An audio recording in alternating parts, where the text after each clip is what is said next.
लागले घोडा शोधण्याकरता. कुठे घोडा काय मिळत नाही. शर्यतीची तारीख जवळ आली. सरपंचांनी बैठक बोलावली आणि सरपंच म्हणू लागले, अरे घोडा भेटतोय की नाही, कुठे घोडा आपल्याला शर्यतीला घेऊन जावा लागेल, नाहीतर आपल्याला दंडही बसेल. विचार मंथन चालू झालं आणि याच वेळी आमच्या धोत्रे महाराजांनी एक युक्ती काढली. धोत्रे महाराज हे यांच्याकडे हजर जबाबीपणा खूप आहे. धोत्रे महाराजांकडे शोधक नजर आहे, वैचारिक वारसा आहे. धोत्रे महाराज म्हणाले, काळजी करू नका सरपंच, आपल्याला घोडा जरी नाही मिळाला तरी माझ्याकडे एक युक्ती आहे. सरपंच म्हणाले, घोडा सांगा तुमची युक्ती. त्यावेळी धोत्रे महाराज म्हणाले, एक घोड्यासारखंच पांढरं शुभ्र उंच तगड असं बेलवंडीमध्ये एक गाढव आहे. ते गाढव सेम घोड्यावाली दिसतं. जर आपल्याला घोडा नाही मिळाला तर आपण ते गाढव घोडा बनवून सजून त्यालाच शर्यतीमध्ये उतरू. आता मात्र सर्व चिंतेत पडले. म्हणले काय युक्ती काढली, घोड्याच्या शर्यतीमध्ये गाढव न्यायचं घोडा बनवून कसं शक्य? धोत्रे महाराज म्हणाले, सर्व शक्य आहे. राष्ट्रपुरुषांनी सर्व शक्य करून दाखवले आणि राष्ट्रपुरुष वाचलेले आहे. तुमच्या जिद्द असेल, आग असेल तर तुम्ही जिंकू शकता. मग हे जे बेलवंडीचं गाढव आहे ते आणण्यात आलं पिंपरीमध्ये. 2 दिवस त्याचा सराव घेण्यात आला आणि ते गाढव घोडा बनवून शर्यतीला नेण्यात आलं. आता गाढव शेवटी शर्यतीच्या त्या मैदानामध्ये ते गाढव पोहोचलं. गावकरी सर्व बरोबर होते.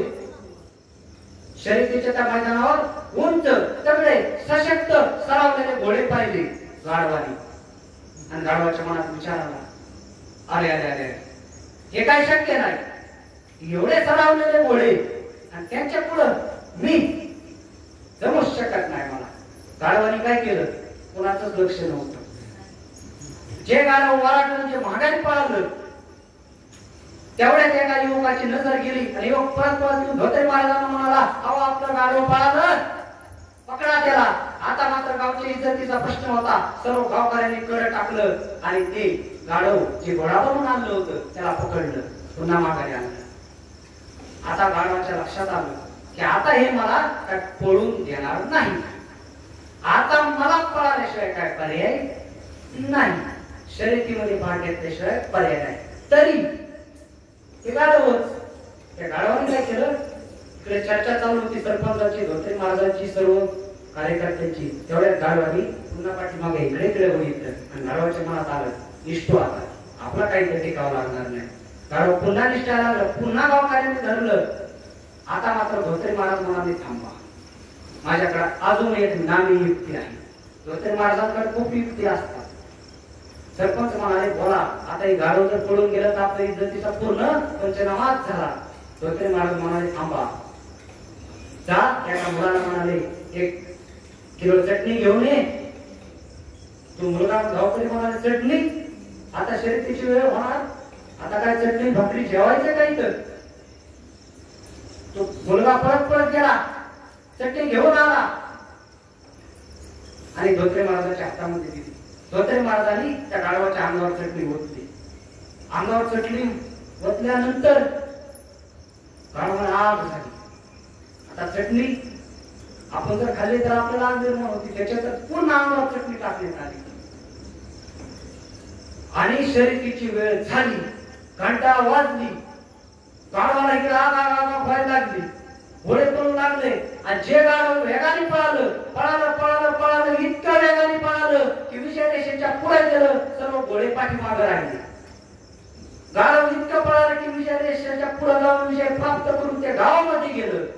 इकडे पिंपरी पुरंदर गावाला ग्रामपंचायतीला पुरस्कार भेटला. कशाचा?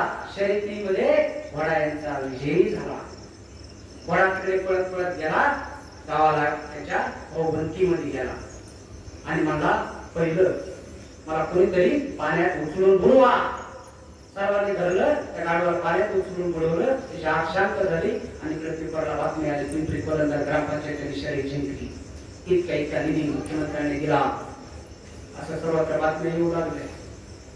सर्व गावाची भोवंती गाढवाच्या जवळ गेली आणि म्हणाली, हा विजय कसा प्राप्त केला?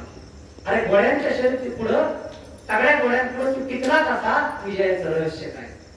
कोण तुझ्या विजयाचं रहस्य काय?